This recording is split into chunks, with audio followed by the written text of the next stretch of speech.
My name is Megan Birmingham, and I'm a graduate student at Morningside College. I'm entering my 6th year of teaching in an upper elementary classroom in a southeastern Iowa school district.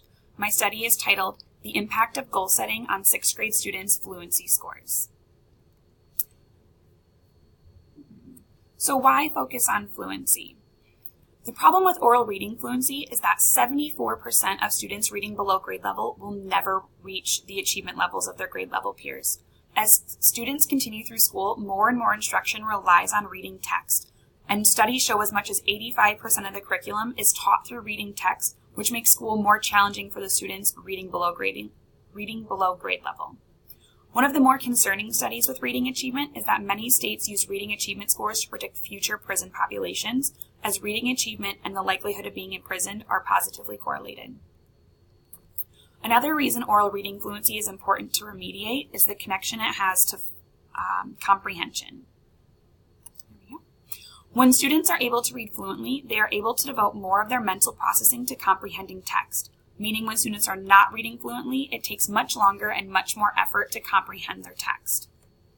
Reading fluently is essential in order to comprehend grade level text, which is a reason that intervention and explicit instruction of fluency skills is imperative when students' oral reading fluency scores are below that grade level benchmark.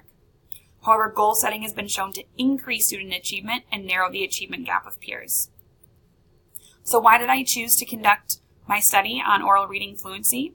That's because nearly 50% of my students required a reading intervention at the beginning of the 2017-2018 school year. Many of these students had received instruction in the form of a fluency intervention in previous years, and while they were making progress, they were still not meeting the grade level benchmark. Knowing these students were receiving explicit instruction in the needed area but not closing the achievement gap led me to wonder if different types of goal setting would increase student motivation and if there would be a difference in how quickly they would make progress towards the goal. So what is found in previous research? Response to intervention framework states that students that score below the grade level benchmark on screening assessments need to receive additional or tier 2 instruction. In my school, that means 20 minutes a day of explicit small group instruction in the area of need. Students receiving this instruction are also progress monitored, and data points are plotted in relation to a goal line, which allows educators to determine if the intervention is successful or if a change of instruction is necessary. However, researchers have found that goals that are set too high may lead to unnecessary instructional changes as students have difficulty meeting the set goal. This also can lead to a decrease in self-esteem. However, goals that are set too low may lead a teacher to accept inadequate progress and fail to provide the necessary instructional changes. Further research on goal setting and academic achievement supports the use of goal setting. In a study in 2014, Forster and Sauvignon examined the use of goal setting in 4th grade classrooms across 19 schools in Germany. It was determined from this study that the goal setting had a negative impact on student intrinsic motivation, and the researchers concluded that more appropriate goals could have increased motivation. Muller et al. In 2012 conducted a study that examined the use of goal setting on students' stamp scores of 1,273 high school students taking a Spanish class in Nebraska, and this lasted over the course of 4 years. The results showed a positive correlation between student-selected goals and the students' stamp scores. Reed and Lynn in 2016 examined different forms of goal setting.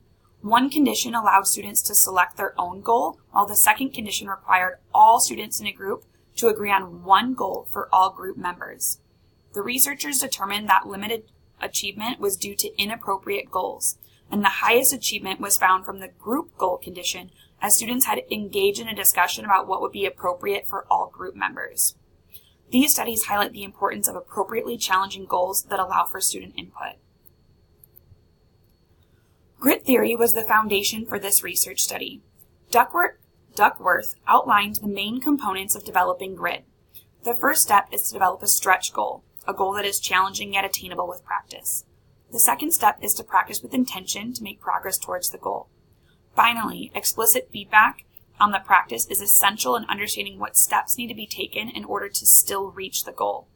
All of these components were included in this study by providing explicit instruction on and having students create SMART goals, weekly progress monitoring, as well as reflection over the practice and fluency rubric. The purpose of this study was to determine the impact of different types of goal setting on weekly oral reading fluency scores.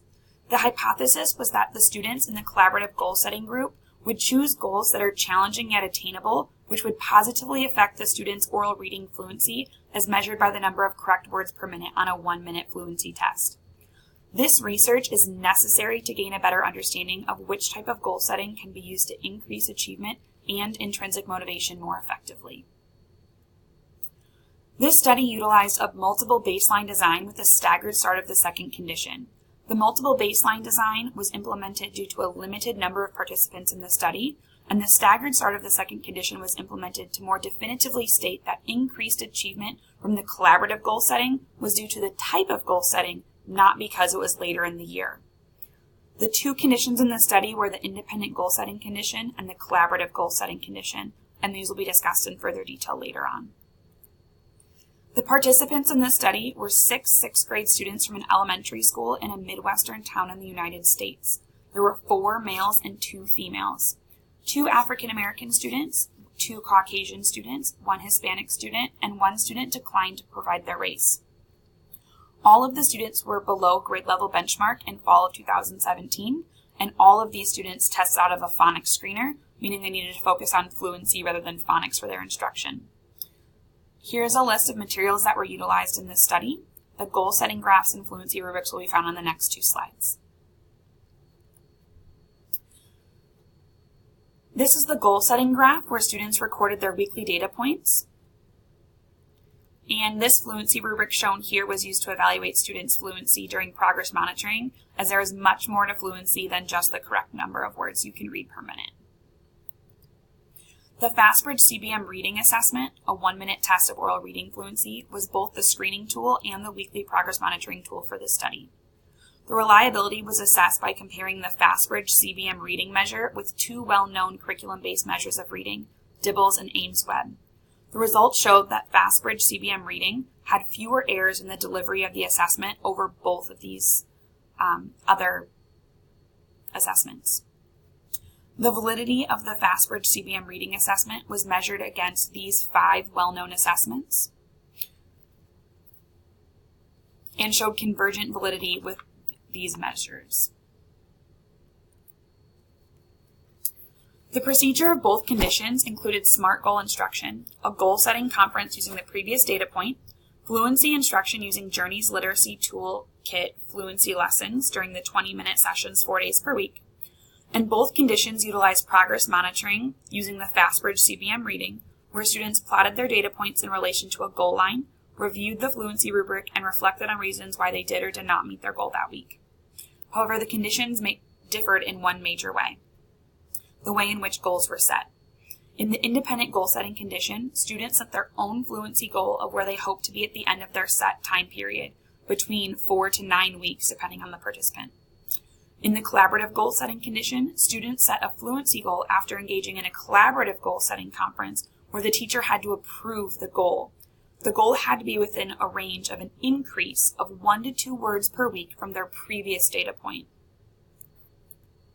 The data will be analyzed using descriptive statistics, where I'll report on the mean and standard deviation of both individuals and the group in either condition.